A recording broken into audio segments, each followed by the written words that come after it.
میں نے اپنی زندگی میں سینکڑوں مردوں کو غسل دیا تھا، مگر اس دن جو کچھ میں نے دیکھا اس نے میری روح تک ہلا دی۔ آج بھی جب وہ منظر یاد آتا ہے تو میرے ہاتھ کانپنے لگتے ہیں۔ بسم اللہ الرحمن الرحیم۔ شیخ ابو علی مصری فرماتے ہیں کہ میرے پڑوس میں ایک مردوں کو غسل دینے والا رہتا تھا۔ وہ ایک نیک اور خاموش طبیعت کا انسان تھا، اکثر اپنے کام میں مصروف رہتا اور دنیاوی باتوں سے زیادہ آخرت کی فکر کرتا تھا۔ ایک دن میں نے اس سے کہا کہ تم نے اپنی زندگی میں بہت سے مردوں کو غسل دیا ہوگا، مجھے وہ واقعہ سناؤ جو تمہیں سب سے زیادہ عجیب، خوفناک اور عبرتناک لگا ہو۔ یہ سن کر اس کے چہرے کا رنگ بدل گیا، اس نے نظریں جھکا لیں اور کچھ لمحوں تک خاموش رہا، جیسے کوئی پرانا زخم تازہ ہو گیا ہو۔ پھر اس نے آہستہ آہستہ کہنا شروع کیا کہ ایک دن میں اپنے گھر میں بیٹھا تھا کہ اچانک دروازے پر دستک ہوئی۔ میں نے دروازہ کھولا تو سامنے ایک نہایت خوبصورت نوجوان کھڑا تھا۔ اس کے چہرے پر عجیب سی گھبراہٹ اور پریشانی تھی۔ اس نے ادب سے کہا کہ کیا آپ ہمارے ایک مردے کو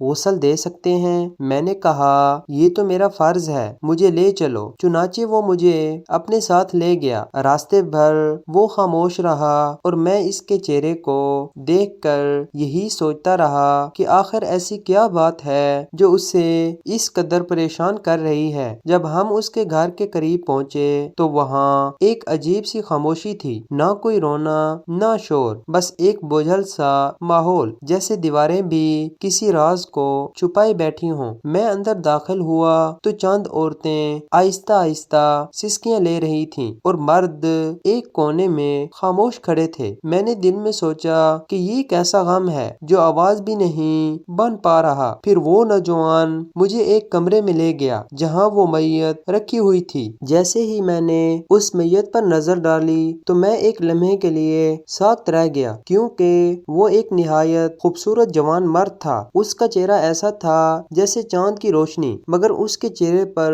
سکون نہیں بلکہ عجیب سی سختی اور خوف کی جھلک تھی۔ ایسا محسوس ہو رہا تھا جیسے اس نے مرنے سے پہلے کوئی بہت ہی بولناک منظر دیکھا ہو۔ میں نے بسم اللہ پڑھ کر غسل شروع کیا، کیونکہ یہی میرا کام تھا، اور میں نے اپنی زندگی میں اس سے پہلے بھی کئی عجیب حالتوں میں مردے دیکھے تھے، مگر جیسے ہی میں نے اس کے جسم پر پانی ڈالا تو اچانک مجھے ایسا محسوس ہوا جیسے کمرے کا ماحول بدل گیا ہو، ہوا باری ہو گئی ہو۔ میں نے خود کو سنبھالا اور دوبارہ پانی ڈالا تو مجھے لگا جیسے اس کے ہونٹ ہل رہے ہوں۔ میرا دل زور زور سے دھڑکنے لگا۔ میں نے فوراً پیچھے ہٹ کر کلمہ پڑھا اور اللہ سے پناہ مانگی۔ گھر والوں نے میری حالت دیکھی تو وہ بھی گھبرا گئے اور پوچھنے لگے کیا ہوا؟ میں نے خود کو سنبھالا اور کہا کچھ نہیں۔ پھر میں نے ہمت کر کے دوبارہ غسل شروع کیا، مگر اس بار اس کے چہرے کی کیفیت بدلنے لگی۔ اس کی خوبصورتی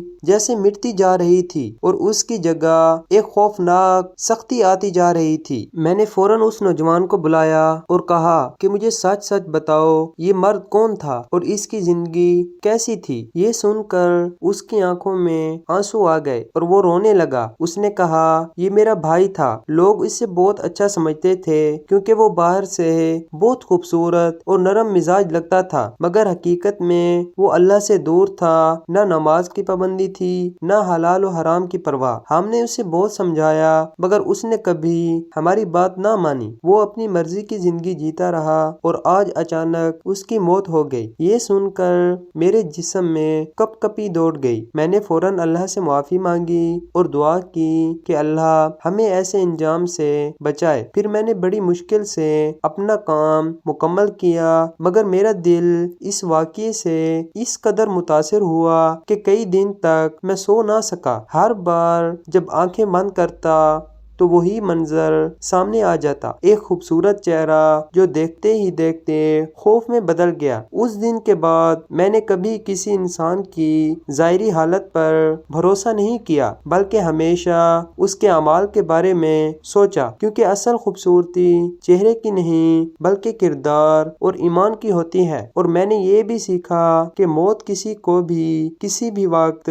آ سکتی ہے، اس لیے انسان کو ہمیشہ اپنے اعمال مال کی فکر کرنی چاہیے، کیونکہ جب آخری وقت آتا ہے تو نہ دولت کام آتی ہے نہ خوبصورتی، بلکہ صرف نیک اعمال ہی انسان کا سہارا بنتے ہیں۔ یہ واقعہ سنانے کے بعد وہ غسال خاموش ہو گیا اور اس کی آنکھوں میں آنسو تھے، اور میں بھی گہری سوچ میں ڈوب گیا کہ ہم اپنی زندگی میں کتنی چیزوں کو اہم سمجھتے ہیں، مگر حقیقت میں وہ سب عارضی ہیں۔ اصل حقیقت تو وہ لمحہ ہے جب ہمیں اس دنیا کو چھوڑ کر جانا ہے، لہٰذا ہمیں چاہیے کہ ہم اپنی زندگی کو سنواریں، نماز کی پابندی کریں، گناہوں سے بچیں اور اللہ سے اپنے انجام کی بہتری کی دعا کریں، اور آخر میں یہ بات ضرور یاد رکھیں کہ ایسے واقعات کو صرف سبق حاصل کرنے کے لیے سننا چاہیے، کیونکہ ہر واقعے کی مکمل سند ثابت نہیں ہوتی، اس لیے انہیں عبرت کے طور پر لیں اور اپنی زندگی کو